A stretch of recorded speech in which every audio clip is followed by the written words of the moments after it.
शङ्करं लोकशङ्करं शङ्करं शङ्कराचार्यं केशवं बादरायणं सूत्रभाष्यकृतौ वन्दे भगवन्तौ पुनः पुनः। ईश्वरो गुरुरात्मेति मूर्तिभेदविभागिने व्योमवद्व्याप्तदेहाय दक्षिणामूर्तये। ॐ पार्थाय प्रतिबोधितां भगवता नारायणेन स्वयं व्यासेन ग्रथिता पुराणमुनिना मध्ये महाभारतम् अद्वैतामृतवर्षिणीं भगवतीम् अष्टादशाध्यायिनीम् अम्ब त्वामनुसन्दधामि भगवद्गीते भवद्वेषिणीम्। यं ब्रह्मा वरुणेन्द्ररुद्रमरुतः स्तुन्वन्ति दिव्यैस्तवैः वेदैः साङ्गपदक्रमोपनिषदैः गायन्ति यं सामगाः। ध्यानावस्थिततद्गतेन मनसा पश्यन्ति यं योगिनः यस्यान्तन्न विदुःसुरगणाः देवाय तस्मै नमः।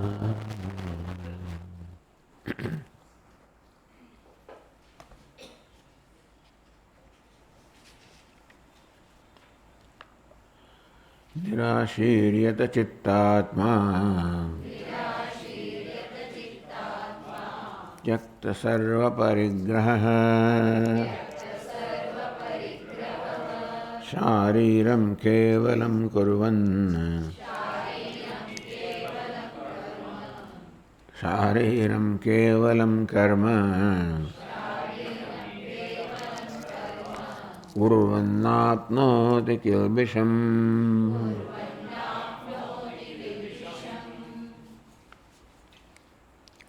कर्म अकर्मदर्शी जे महात्मा છે એનું વર્ણન ભગવાન કરતા ચાલુ રાખે છે।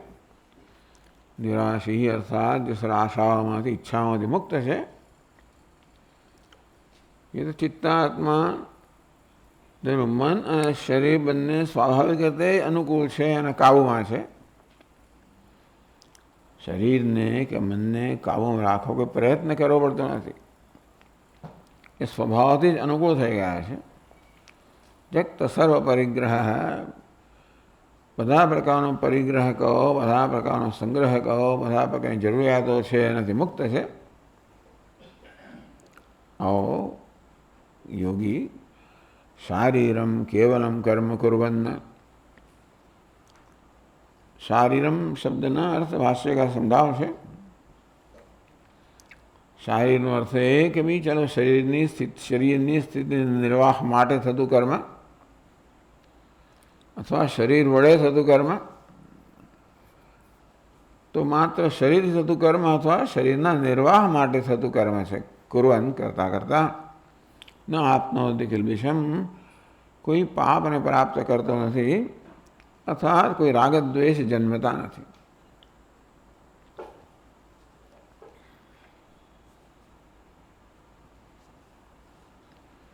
હવે શારીરમ કેવલમ કર્મ બીજી પંક્તિમાં જે છે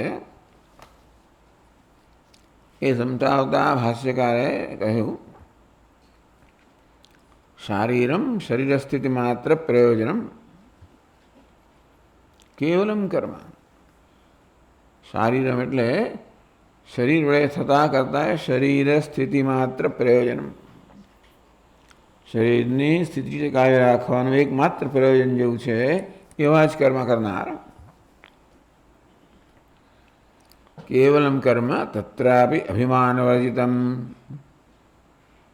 શરીરને ટકાવી રાખવા માટે જે કર્મ કરવું પડે એ જ કર્મ કરે છે, ભિક્ષાટનાદિ સ્નાન વગેરે એવું કર્મ કરતી વખતે પણ તત્રાપि અભિમાનવર્જિતમ, એવું સરળ કર્મ કરતી વખતે પણ એના મનમાં હું કર્મ કરી રહ્યો છું એવા કોઈ અભિમાન એટલે કોઈ પ્રકારનો ભ્રમ નથી એના. ન આપનોતિ કિલ્મેષમ, આ પ્રકારનું કર્મ કરી રહ્યો છે છતાં આપણો કિલ્બિશ કે પાપ પુણ્યને પ્રાપ્ત થતો નથી. આમ સામાજિક કર્મ કરવામાં આવે ત્યારે કંઈક પાપ કે પુણ્ય કશું એમાંથી ઉપજે, જેના કર્મથી કોઈ વસ્તુ ઉપજતી નથી. અનિષ્ટ રૂપમ પાપમ ધર્મમ છે, આ કર્મના પરિણામે પાપ જે અનિષ્ટ છે, ધર્મ એટલે પુણ્ય છે, એવું કંઈ જન્મતું નથી. એટલે કર્મ કરવાનું કોઈ ફળ નથી. આ એક વિશેષ પ્રકારની વસ્તુઓ છે કે કર્મ કરવા છતાં કોઈ ફળ જન્મતું નથી.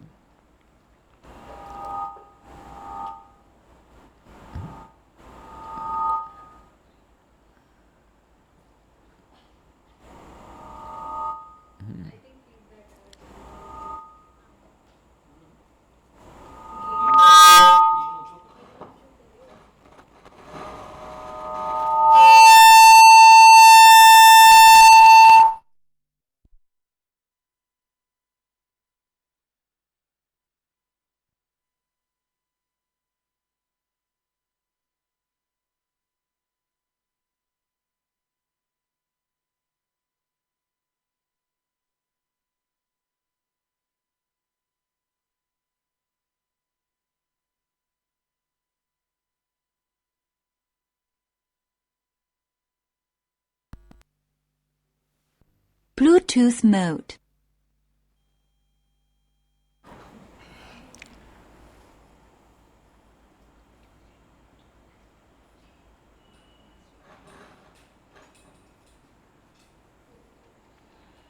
આ પ્રકારે કર્મ કરવાથી પાપ કે પુણ્ય કંઈ પ્રાપ્ત થતું નથી. તો આપણે પ્રશ્ન કરીએ કે ભાઈ પાપ પ્રાપ્ત ન થાય, પુણ્યમાં તમને શું વાંધો છે? ધર્મોપી મુમુક્ષો અનિષ્ટ રૂપત્વાત, મોક્ષ માટે પુણ્ય પણ અનિષ્ટ રૂપ છે. એટલા જ માટે કે આપણો બંધન કરનારો છે. કિંચ શારીરમ કેવલમ કર્મ તેત્ર કિમ, હવે ભાષ્યકાર આ વસ્તુ પર વિચાર કરે છે. ભગવાને આ શ્લોક શારીરમ કેવલમ કર્મ, તો શારીર શબ્દનો શું અર્થ કરવો? કિંચ શારીરમ કેવલમ કર્મ તેત્ર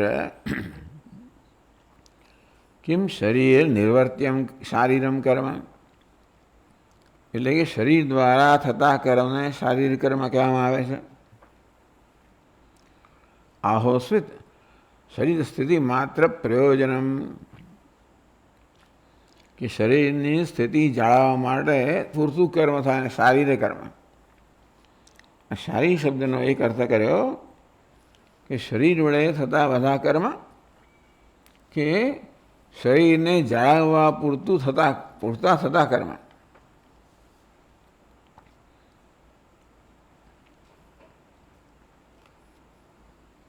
એટલે કિંચાતા જે અંત થાય એમાં શું ફેર પડે છે? શરીર વડે થતા કર્મને શારીરિક કર્મ કહ્યું, કે શરીરના નિર્વાહ માટે થતા કર્મ શારીરિક કર્મ કહ્યું? કિંચાતા ગમે તે હોય તો શું ફેર પડે છે? યદિ શરીર નિર્વર્ત્યમ શારીરમ કર્મ, એ જ પૂછે છે કે શરીર વડે થતા કર્મને આપ શારીરિક કર્મ એવો અર્થ કરો. યદિ વા શરીર સ્થિતિ માત્ર પ્રયોજનમ શારીરમ, એટલે શરીર વડે થતા કોઈ પણ કર્મને શારીરિક કર્મ કહો, અથવા તો શરીરની સ્થિતિ જાળવવા મળતા કર્મને જ માત્ર શારીરિક કર્મ કહેવું, એવો પ્રશ્ન કર્યો. એથી ઉત્તર આપે છે, ઉચ્યતે, ઉત્તર આપીએ છીએ કે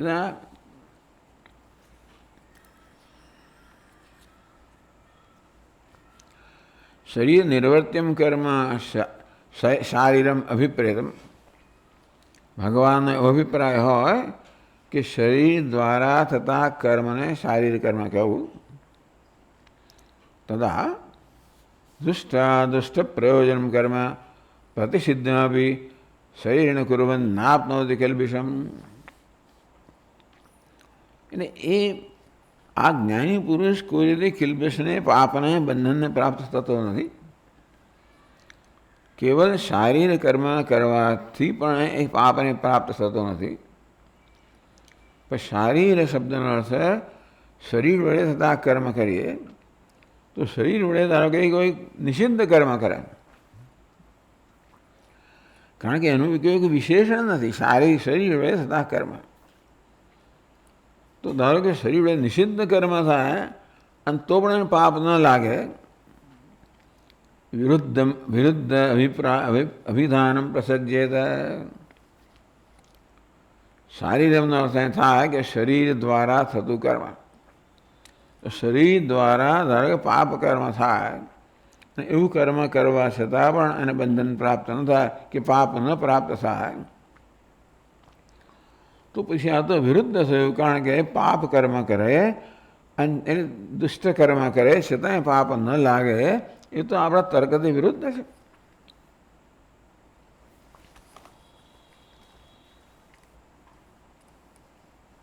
અથવા એમ કહો કે ભાઈ ચાલો શાસ્ત્રીયમ ચ કર્મ દુષ્ટાદુષ્ટ પ્રયોજનમ શરીર કુર્વન ન આપનોતિ કિલ્બિષમ. તો ચાલો શારીર એટલે ગમે તે કર્મ ન કરતા હોય, શાસ્ત્રીયમ ચ કર્મ, શાસ્ત્રમાં જેનું વિધાન કરવામાં આવ્યું છે એ પ્રકારનું કર્મ કરતા,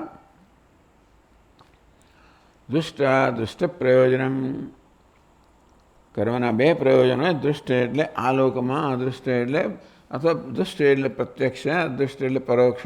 એ પ્રકારે એનું જે પ્રયોજન હોય, તરત કંઈક પ્રાપ્ત કરવાનું હોય, ભવિષ્યમાં પ્રાપ્ત કરવાનું હોય, અહીં પ્રાપ્ત કરવાનું હોય, ત્યાં પ્રાપ્ત કરવાનું હોય, આમાંથી કોઈ પણ પ્રયોજન હોઈ શકે. શરીરેણ કુર્વન ન આપનોતિ કિલ્બિષમ, તો શાસ્ત્રીય કર્મ જ કરે. અને એટલે એવો અર્થ કરીએ શારીરમનો અર્થ કે શરીર વડે શાસ્ત્રીય કર્મ જ કરે છે. શાસ્ત્રીય એટલે શાસ્ત્ર વડે જેનો આદેશ કરવામાં આવ્યો હોય, એ શાસ્ત્ર વડે જેની અનુમતિ આપવામાં આવી હોય એ પ્રકારનું કર્મ કરતો. તો એવું કર્મ કરવાથી કિલ્બિષ પાપને પ્રાપ્ત થતો નથી એવું કહેવાની શી જરૂર? પુણ્ય કર્મ કરવાથી પાપ પ્રાપ્ત થતું નથી એવું કહેવાનો અર્થ નથી. ઇતિ અભિબૃહત અપ્રાપ્ત પ્રતિષેધમ. પુણ્ય કર્મ કરવાથી એને પાપ લાગતું નથી એવું આપણે કહીએ. તો પુણ્ય કર્મ કરવાથી પાપ લાગે એવો પ્રસંગ થતો નથી. તો એટલે અપ્રાપ્ત જે નકારવાની જરૂર નથી. પુણ્ય કર્મ કરવાથી એને પાપ લાગતું નથી. પુણ્ય કર્મ કરવાથી પાપ ન જ લાગે સ્વાભાવિક છે. અને છતાં ભગવાન કહે કે પુણ્ય કર્મ કરવાથી પાપ નથી લાગતું, પછી જે નકારવાની જરૂર નથી એ નકારી રહ્યા છે ને ભગવાન, એટલે વધારાનું વાક્ય બોલી રહ્યા છે. અપ્રાપ્ત પ્રતિષેધ પ્રસંગ.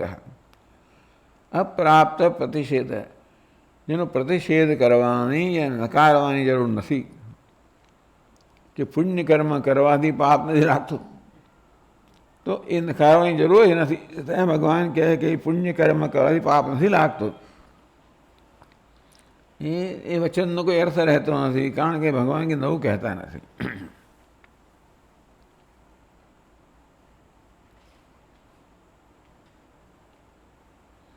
અહીં સુધી આવ્યા હતા.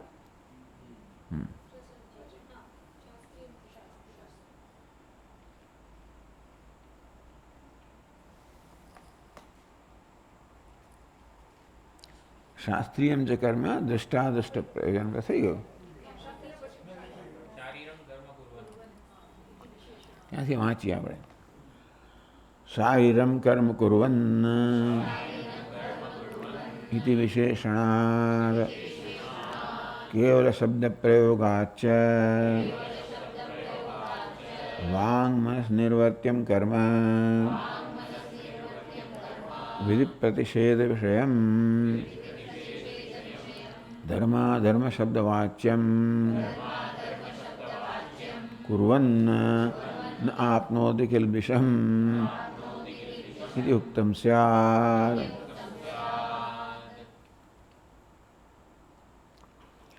શારીરમ આ કર્મનું ભગવાને વિશેષણ આપ્યું. શારીરમ કર્મ એમ કહ્યું હોત કે કોઈ પણ કર્મ કરવા છતાં એમને કોઈ પાપ નથી લાગતું તો જુદી વાત હતી. પણ શારીરમ કર્મ કુર્વન્તિ વિશેષણાત, કર્મનું વિશેષણ અહીં આગળ કે એવી શારીરમ કર્મ, શારીરનો જે અર્થ થતો હોય તે પણ એ શારીરિક એટલે ક્યાં તો શરીરની સ્થિતિ માટેનું કર્મ કે શરીર દ્વારા થતું કર્મ. કોઈ પણ કર્મ કરવા છતાં એમને પાપ નહીં એવું કહ્યું તો વાંધો નથી, પણ આ શારીરિક કર્મ કરવાથી પાપ નથી લાગતું. ઇતિ વિશેષણાત શારીરમ કેવલમ કર્મ, કેવલ શબ્દ પ્રયોગાચ વાંગ મનસ નિર્વર્ત્યમ કર્મ.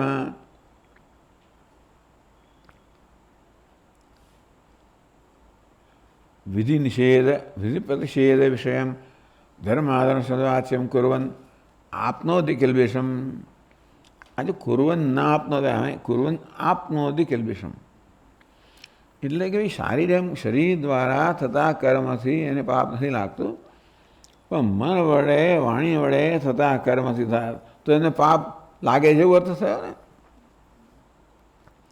વાંગ મનસ નિર્વર્ત્યમ કર્મ, વાણી અને મન વડે જે કર્મ કરવામાં આવે છે. વિધિ પ્રતિષેધ વિષયમ, કોઈ કર્મ કરો તો ક્યાં તો તમે શાસ્ત્રના અનુરૂપ કર્મ હોય તો વિધિ, એનાથી વિરુદ્ધ હોય તો નિષેધ. વિધિ પ્રતિષેધ વિષયમ, કર્મ કરો તો ક્યાં તો વિધિને અનુરૂપ હોય કે પછી એનાથી વિરુદ્ધ હોય તો પ્રતિષેધ. ધર્માધર્મ શબ્દ વાચ્યમ, શાસ્ત્રની વિધિ પ્રમાણે કર્મ કર્યો ધર્મ કહેવાય, પુણ્ય કહેવાય. અને શાસ્ત્રમાં કહ્યું છે તે વિરુદ્ધ કરીએ તો એને અધર્મ કહેવાય કે પાપ કહેવાય. કુર્વન આપનોતિ કિલ્બિષમ, એવું કર્મ કરવાથી એટલે એને કિલ્બિષમ પ્રાપ્ત થાય છે. પ્રાપ્નોતિ લખ્યો તો સીધું થઈ જાય, પણ કુર્વન આપનોતિ જોઈએ એટલે કુર્વન ન આપનોતિ એવું નહીં કે બંનેમાં નકાર વેવડાઈ જાય. કુર્વન ન એમ કહો તો કુર્વન ન થાય, કુર્વન આપનોતિ એમ કહો તો પણ નકાર બેળવાઈ જાય. એટલે અહીંયાથી કુર્વન આપનોતિ કિલ્બિષમ ઇતિ યુક્તમ સ્યાત. એનો તે થયો કે બીજું કર્મ કરવાથી એને પાપ લાગે છે. વાંગ વાણીને મનથી થયેલું ધર્મ અધર્મ શબ્દ વાચ્ય એવું કર્મ કરવાથી કિલ્બિષમ પાપ લાગે છે એવું ઉક્તમ સ્યાત, એવું કહેવાયું છે એમ થાય. તત્રાપી વાંગ મનોભ્યામ વિહિત અનુષ્ઠાન પક્ષે કિલ્બિષ પ્રાપ્તિ વચનમ વિરુદ્ધમ આપદ્યેત. બે પ્રકારના કર્મ હોય, વિહિત કર્મ, પ્રતિષિદ્ધ કર્મ. વિહિત અર્થાત શાસ્ત્રમાં એને વિધાન કરવામાં આવ્યું છે એવું કર્મ, એ સામે આપણે ધર્મ કહીએ, પુણ્ય કહીએ. એથી વિરુદ્ધ હોય તો અધર્મ કહેવાય, પાપ કહેવાય. તો ચાલો તત્રાભી વાંગ મનોભ્યામ વિહિત અનુષ્ઠાન પક્ષે, વાણી અને મનથી ધારો કે એ શાસ્ત્રમાં જેનો આદેશ છે એ પ્રકારનો કર્મ કરતો હોય તો ન આપનોતિ કિલ્બિષમ. ભાઈ કર્મનો અર્થ ધારો કે વિહિત કર્મ હોય, શાસ્ત્રીય કર્મ હોય, એ શાસ્ત્રથી આદિષ્ટ કર્મ છે, એ કરતા એને પાપ નથી લાગતું એ કોઈની જરૂર જ નથી ને. શાસ્ત્રના કહેવા પ્રમાણે કર્મ કરતો હોય તો પાપ લાગે જ નહીં. એટલે તત્રાપી આપણે છે ને એક વિકલ્પ આપ્યો કે ભાઈ શારીરમ કેવલમ કર્મ કુર્વન નાપનોતિ કિલ્બિષમ. તો તત્રાપી એટલે કે શારીર વાંગ મનસ નિર્વર્તન, બીજે વાણીને મનથી થતા કર્મથી એને પાપ લાગે.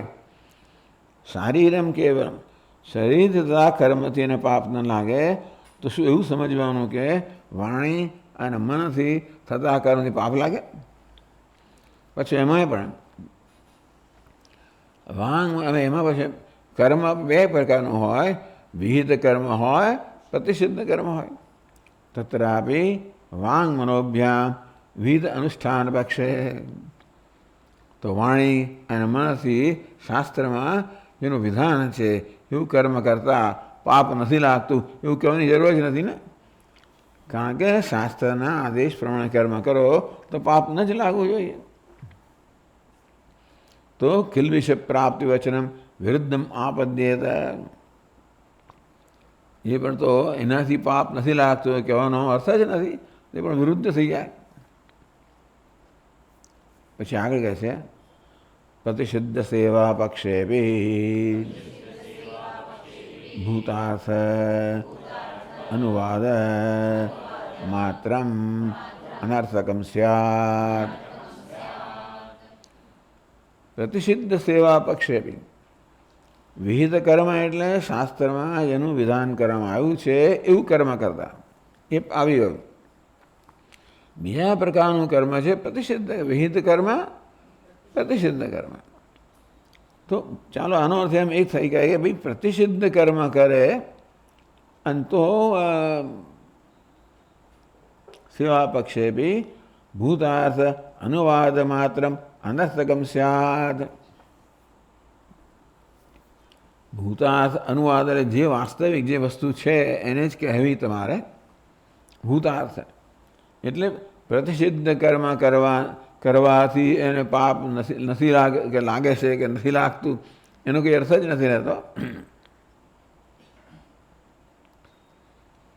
એટલે શારીરનો અર્થ શરીર થતું કર્મ કરીએ તો આ બધી મુશ્કેલીઓ આવે છે. શારીરમ કેવલમ કર્મ કુર્વન ન આપનોતિ કિલ્બિષમ.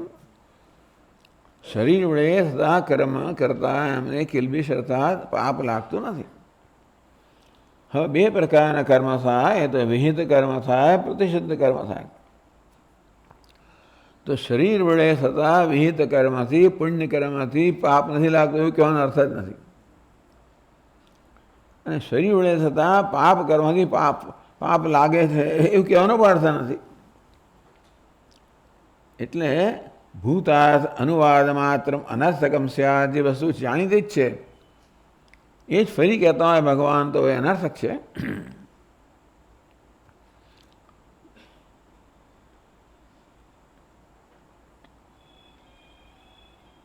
યદા તો શરીર સ્થિતિ માત્ર પ્રયોજનમ શારીરમ કર્મ પ્રેતમ ભવેત. ચાલો ભાઈ શારીર એટલે શરીરની સ્થિતિ જાળવવા માટે થતું કર્મ એવો અર્થ કરવામાં આવે. તથા દુષ્ટાદુષ્ટ પ્રયોજનમ કર્મ વિધિ પ્રતિષેધ શાસ્ત્ર ગમ્યમ. શ્રી વાંગ મનોભિ નિર્વર્ત્યમ. તો ચાલો આ વાક્ય વાંચવાનું બાકી છે. યદા તો શરીર સ્થિતિમાત્ર પ્રયોજનમ શારીરમ કર્મ અભિપ્રેતમ ભવેત તદા દુષ્ટાદુષ્ટ પ્રયોજનમ કર્મ વિધિ પ્રતિષેધ શાસ્ત્ર ગમ્યમ. શરીર વાંગ મનોભિર્નિર્વર્ત્યમ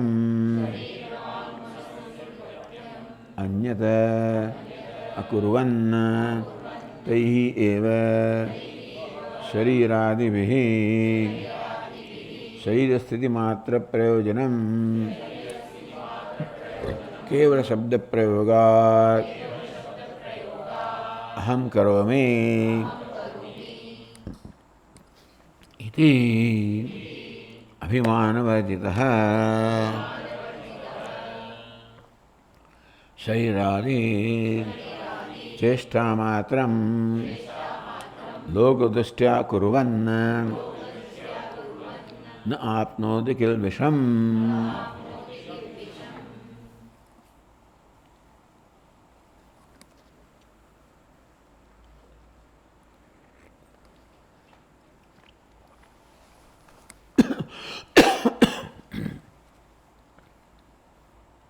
યદા તો શરીર સ્થિતિ માત્ર પ્રયોજન એટલે શારીરમ કર્મ એનો અર્થ આપણે એવો કરીએ. શારીરના બે અર્થ કર્યા. શારીરનો અર્થ શરીર વડે થતા કર્મ એ તો એ અર્થ યોગ્ય લાગતો નથી. આ શરીર વડે તો વિહિત કર્મ પણ થાય, પ્રતિષિદ્ધ કર્મ પણ થાય, અને એ કર્મ કરવાથી પાપ ન લાગે કે એવું પણ અયોગ્ય છે. કારણ કે પ્રતિષિદ્ધ કર્મ કરવાથી પાપ ન લાગે એ યોગ્ય નથી. એ સારી એટલે શરીરથી થતા કર્મ તો ના થવું જોઈએ. તો બીજું શું અર્થ થાય? શરીરના નિર્વાહ માટે થતા કર્મ. યદા તું શરીર સ્થિતિ માત્ર પ્રયોજનમ, માત્ર શરીરની સ્થિતિ જાળવવું એવું જેનું પ્રયોજનમ છે. આ શરીર સ્થિતિ માત્ર પ્રયોજનમ એ કર્મનું વિશેષણ છે, બહુવ્રીહી સમાસ છે. શરીર સ્થિતિ માત્ર પ્રયોજનમ યસ્ય તત્, શરીરની સ્થિતિ જાળવવું એ જ જેનું પ્રયોજન છે એ પ્રકારનું કર્મ, એને શારીરિક કર્મ એમ કહીએ. એટલું શરીરની સ્થિતિ જાળવવા પૂરતો થતા કર્મને આપણે શારીરિક કર્મ કહીએ. એટલે ભગવાન એવું કહેવા માંગે છે એવું આપણે કહીએ. કારણ કે આ બધા વાક્યો જે શાસ્ત્રના છે એ વાક્યોનો અર્થ યોગ્ય સમજીએ એટલે જે પ્રયોજનથી એ વાક્ય વક્તા વડે કહેવાયું છે એ જ પ્રયોજન આપણે સમજીએ. એમની જે દ્રષ્ટિ હોય, એમની જે વિવક્ષા હોય, જે કહેવાની ઈચ્છા હોય એ અર્થમાં આપણે વાક્ય સમજીએ તો જ આપણે વાસ્તવમાં તો જ એ વાક્ય આપણા માટે ઉપયોગી બને. એટલે એટલા માટે શાસ્ત્રના વાક્યોની આવી જાતની ચર્ચા કરે છે. મીમાંસા કહેવાય કે અર્થ કરવો, પેલો અર્થ કરવો, આ પ્રકારેનું પ્રયોજન એ છે કે જેથી આપણે વાક્યને વક્તાએ એટલે ભગવાને જે અર્થમાં વાક્યને પ્રયોજ્યું છે એ જ અર્થમાં સમજીએ અને તો જ એ વાક્ય આપણા ઉપયોગી બને. એના કરતાં જુદા અર્થમાં સમજીએ અને પછી આપણે એનો અમલ કરીએ તો પછી એમાં કહેલું પરિણામ ના આવે. શાસ્ત્રમાં જેનો આદેશ કરવામાં આવ્યો છે એનો અમલ કરીએ તો આપણા લાભમાં છે. એટલા માટે શાસ્ત્રએ કયા અર્થમાં વાક્ય કહ્યું છે એ સમજવાની ખૂબ જરૂર છે. અને ક્યારેક ક્યારેક શાસ્ત્રના વાક્યો એટલા સ્પષ્ટ ના હોય આપણા માટે, તો આ પ્રકારે પછી ચર્ચા કરવી પડે કે શારીરિક શબ્દનો શું અર્થ કરવો. શરીર વડે થતું કર્મ એવું કરવો કે શરીરની જાળવણી પૂરતું થતું કર્મ એવો અર્થ કરવો. યદા તું શરીર સ્થિતિ માત્ર પ્રયોજન શારીરમ, આપણે શરીરની સ્થિતિને જાળવવા પૂરતા કર્મને શારીરિક કર્મ કહીએ. એટલે શરીરથી થતા કર્મ એવું કહીએ તો પછી બરોબર નથી. કારણ કે એમ એવું કરવાથી ને ભાઈ વિધિ પ્રતિષેધ ગમે તે કર્મ કરે પાપ ના લાગે તો બરાબર નથી. એટલે શારીરનો અર્થ શરીરથી થતા કર્મ એવો તો ના થઈ શકે. કારણ કે એવો અર્થ કરીએ તો પછી એ વસ્તુ વિરુદ્ધ થાય. તો શારીરિક શબ્દનો બીજો શું થાય? શરીરની જાળવણી પૂરતું કર્મ એ અર્થ લઈએ. યદા તું શરીર સ્થિતિ માત્ર પ્રયોજન શારીરમ કર્મ વિપરીતમ ભવે. એટલે ભગવાનનો અભિપ્રાય એવો હોય કે શારીર અર્થાત શરીરની સ્થિતિ જાળવવા માટે થતું કર્મ. તદા દુષ્ટાદુષ્ટ પ્રયોજન કર્મ વિધિ પ્રતિષેધ શાસ્ત્રગમ્યમ શ્રી વાંગ મનો નિર્વર્ત્યમ અન્યત અકુર્વન્ન તૈહિ એવ શરીરાદિભિ. શરીર સ્થિતિ માત્ર પ્રયોજન બહુ લાંબુ કર્યું.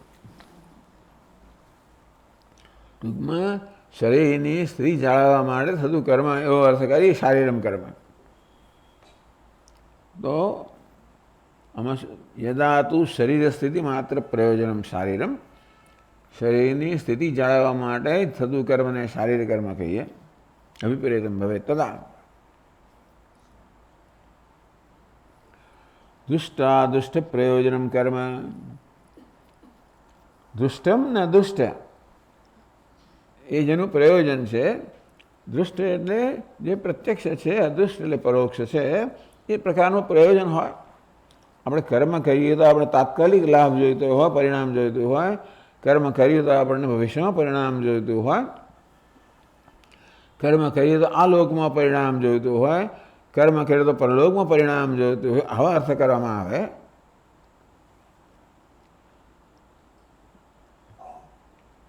દુષ્ટાદુષ્ટ પ્રયોજનમ કર્મ વિધિ પ્રતિષેધ શાસ્ત્ર ગમ્યમ, એટલે વિધિને પ્રતિષેધ શાસ્ત્રમાં જેનું કહેવામાં આવ્યું છે શરીરવાંગ મનોનિર્વર્ત્યમ, એટલે શારીરમ કર્મનો અર્થ શરીરથી થતું કર્મ જ નહીં માત્ર, શરીરથી, વાણીથી અને મનથી બધા જ કર્મનો સમાવેશ થઈ જાય. જો શરીરની સ્થિતિ જાળવવા પૂરતું કર્મ એવું કર્મ અર્થ કરીએ તો પછી શરીરની સ્થિતિ જાળવવા માટે શારીરિક કર્મ પણ કરીએ, વાણીથી પણ કર્મ કરીએ, મનથી પણ કર્મ કરીએ, એ બધા કર્મ આવી જાય શરીરની સ્થિતિ જાળવવા પૂરતું કર્મ એવું અર્થ કરીએ તો. શરીર વડે થતું કર્મ અર્થ કરીએ તો મન વડે થતું, વાણી વડે થતું એ બધું કર્મ ના આવે. જ્યારે શરીરની સ્થિતિ જાળવવા પૂરતું કર્મ કરીએ તો માનસિક કર્મ પણ આવે, વાચિક કર્મ પણ આવે અને શારીરિક કર્મ પણ આવે.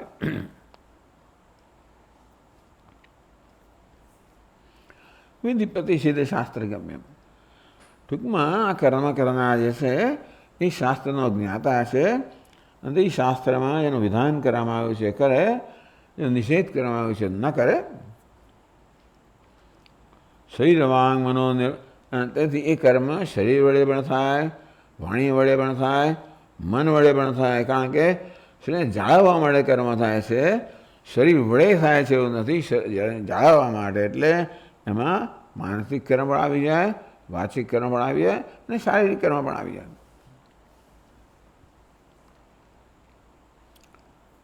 અન્યત અકુર્વન, એ બીજું ન કરવું એ શું અર્થ છે જરા વિચારવું પડે. અન્યત અકુર્વન બીજું રહ્યું શું? તો તૈહી એવા શરીરાદિભી શરીર સ્થિતિ માત્ર પ્રયોજનમ, ટૂંકમાં શરીરાદિભી એટલે શરીર, વાણી અને મન વડે શરીરને માત્ર સ્થિતિ જાળવવા પૂરતું થતું કર્મ જે છે. કેવળ શબ્દ પ્રયોગાત, હા કેવલમ કર્મ, એ ભાષ્યકાર અર્થ કે કેવલમનો અર્થ શું થાય? અહમ કરોમિ એ અભિમાન વર્જિત. આ જ્ઞાની પુરુષ આવું કર્મ કરે, શરીરના સ્તરે કરે, વાણીના સ્તરે કરે, મનના સ્તરે કરે. પણ કેવલનો અર્થ કર્યો કે એમાં હું કરું છું એ પ્રકારનું અભિમાન નથી. જ્ઞાનનું એ જ પરિણામ છે ને, આગળ એ જ બધું વર્ણન થઈ ગયું કે અહમ ભાવ જેનો નથી. કારણ કે કર્મણ્ય અકર્મય પશ્યેદ અકર્મિત કર્મય તત્રાપી અહમ કરોમિ ઇતિ અભિમાન વર્જિત. એવું કર્મ કરતાં કરતાં પણ હું કરું છું એ પ્રકારના અભિમાન કહો, ભ્રમ કહો, એ અભિમાન જન્મે છે દેહમાં, મન બુદ્ધિમાં, વાણીમાં અહમભાવથી. તો એ પ્રકારનો અહમભાવ નથી. એટલે દેહના સ્તરે કર્મ થાય છે, વાણીના સ્તરે કર્મ થાય છે, મનના સ્તરે કર્મ થાય છે. પરંતુ આ જ્ઞાની પુરુષને દેહમાં, વાણીમાં કે મનમાં અહમભાવ નથી. આ ત્રણેય સ્તરે કર્મ થાય છે ખરું, પણ હું કરું છું. દેહ કરતો હોય ત્યારે હું કરું છું, વાણી કરતી હોય ત્યારે હું કરું છું, મન કરતું હોય ત્યારે હું કરું છું, એમાં કોઈ પ્રકાર અભિમાન નથી. કેવળ શબ્દ પ્રયોગાદ અહમ કરવામાં અભિમાન વર્જિત.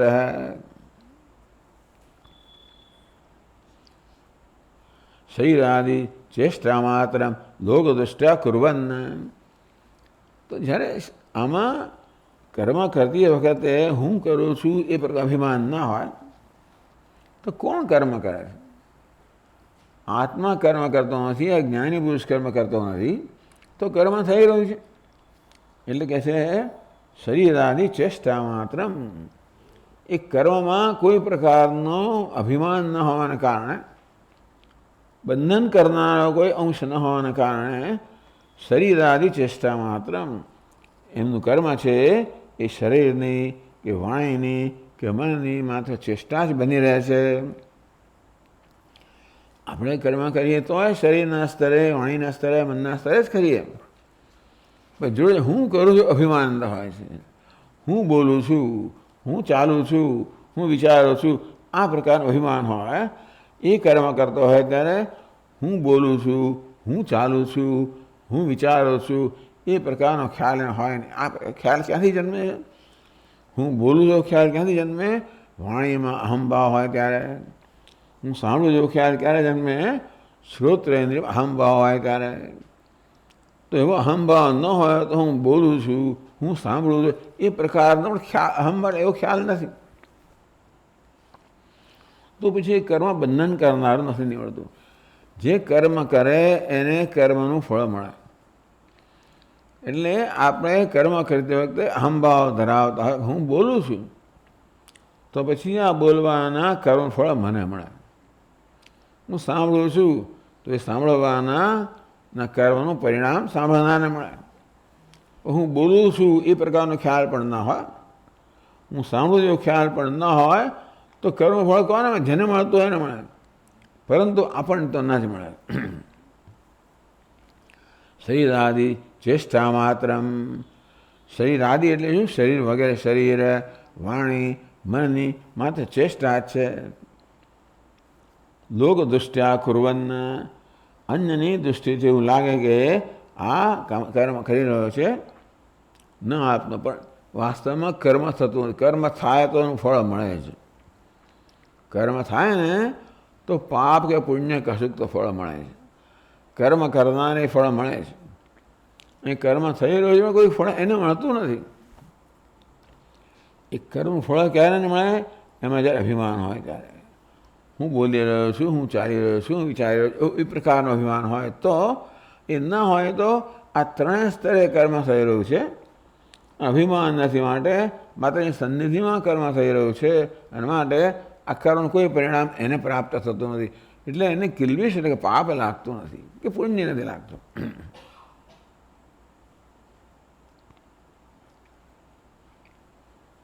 ચાલો શ્લોક પૂરો જ કરીએ. એવં ભૂતસ્ય પાપ શબ્દ વાચ્ય કિલ્બિષ પ્રાપ્તિ અસંભવાદ કિલ્બિષમ સંસારમ ન આપનોતિ. કિલ્બિષ શબ્દનો શું અર્થ કરવો? આમ કિલ્બિષ શબ્દનો અર્થ પાપ થાય. તો આ પ્રકારે કર્મ કરવાથી એને કોઈ પાપ નથી લાગતું એવું કહેવાનો અર્થ નથી, કારણ કે કર્મ કરતો જ નથી. એટલે હવે પહેલાં શારીરમ અર્થ શબ્દનો શું અર્થ થાય? હવે કિલ્બિષ. કિલ્બિષ શબ્દનો અર્થ સામાન્ય રીતે પાપ એવો થાય. આ પ્રકારે કર્મ કરવા છતાં એને પાપ નથી લાગતું. પણ જ્યારે કર્મ કરતો જ નથી ત્યારે પાપ તો ન જ લાગે, માટે એને પાપ નહીં લાગતું એ કહેવાનો અર્થ નથી. એટલે ભાષ્યકારે અર્થ કર્યો કિલ્બિષમ સંસારમ. એને સંસાર પ્રાપ્ત થતો નથી, એટલે કે જન્મ મૃત્યુનું ચક્ર વગેરે એને પ્રાપ્ત થતું નથી, એને બંધન કરનારું નથી આ કર્મ, એનું ફળ.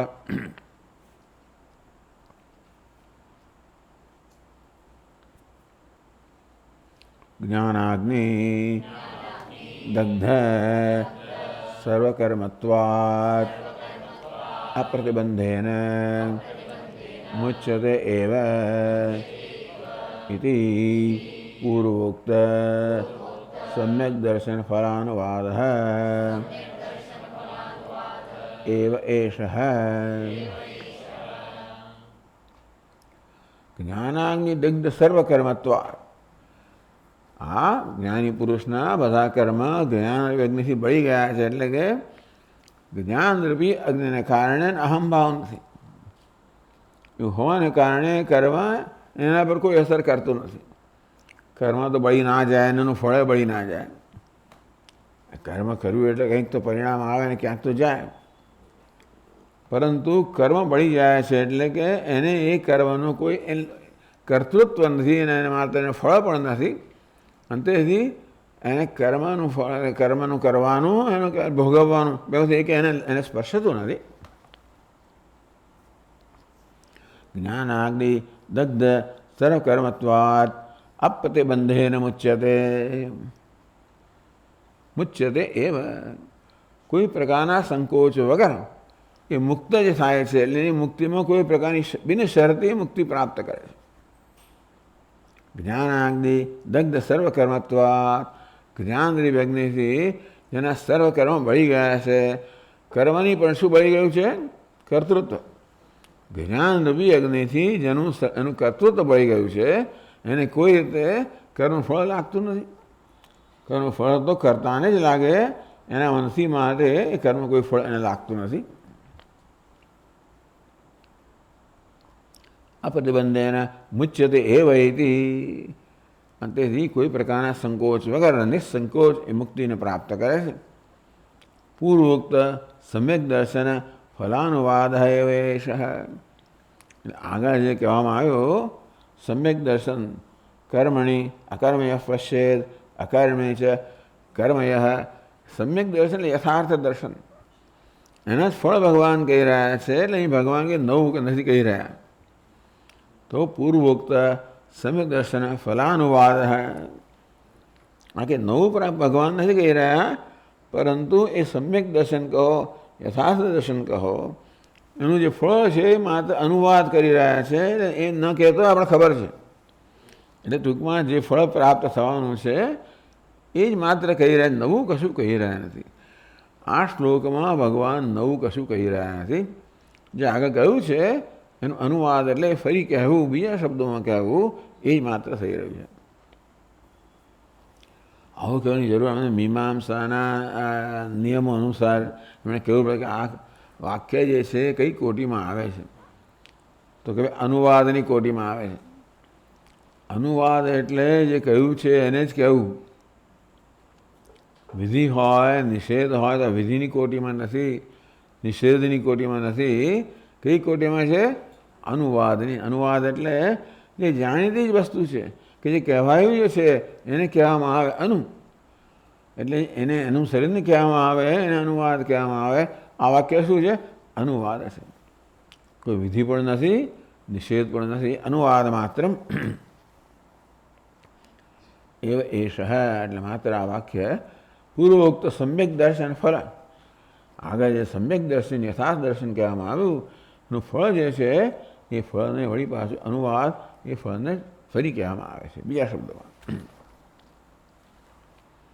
એવમ શારીરમ કેવલમ કર્મ ઇતિ અસ્ય અર્થસ્ય પરિગ્રહે નિરવદ્યમ ભવતિ. આ પ્રકારે શારીરમ કેવલમ કર્મ. શારીરમનો અર્થ કરવામાં આવ્યો કે શરીર સ્થિતિ માત્ર પ્રયોજનમ કર્મ. કેવલમ એટલે તત્ર અભિમાન વર્જિતમ. આ બે શબ્દોનો અર્થ ભાષ્યકારે કહ્યા. એવમ શારીરમ કેવલમ કર્મ ઇતિ અસ્ય અર્થસ્ય. આ પ્રકારે અર્થસ્ય પરિગ્રહ. આ પ્રકારે અર્થ આપણે સ્વીકારીએ તો નિર્વદ્યમ કોઈ પ્રકારની અવદ્ય. નિર્વદ્યમ એ નિર્દોષ છે. વદ્ય એટલે વચન કરવા યોગ્ય, અવદ્ય એટલે નિંદા યોગ્ય, નિરવદ્ય એટલે નિર્દોષ. એટલે આ વાક્ય છે, આવો અર્થ કરીએ તો એ અર્થ કેવો છે? નિર્દોષ અર્થ છે. નિર્વદ્યમ ભવત.